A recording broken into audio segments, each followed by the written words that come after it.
Upang mapanatili ang kaayusan at kalinisan sa tahanan, umaga pa lang kailangan na natin ayusin ang ating pinagtulugan.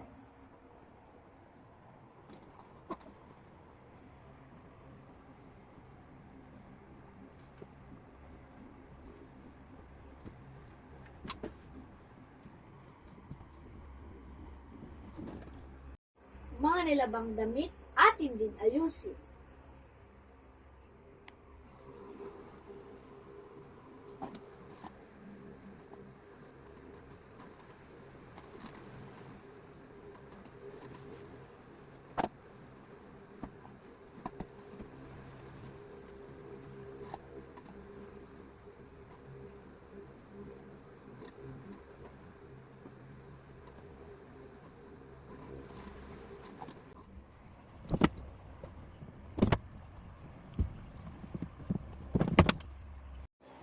Ang ating mga pinagkainan ay wag na natin iasa sa mga magulang.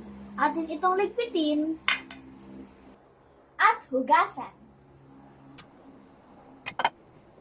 Mga simpleng paraan na tiyak makakatulong sa ating mga magulang.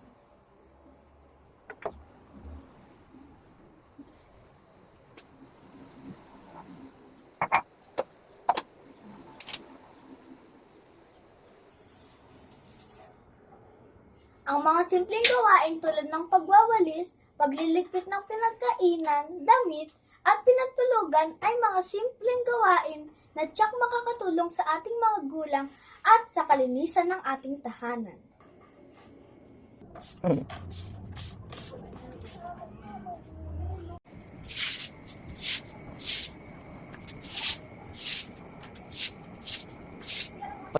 Ang kalinisan at kaayusan ay mahalaga upang tayo ay makaiwas sa mga sakit.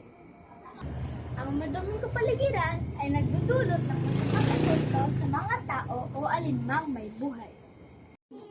Dapat tayo ay magtulungan upang maging malinis at maayos ang ating tahanan at kapaligiran.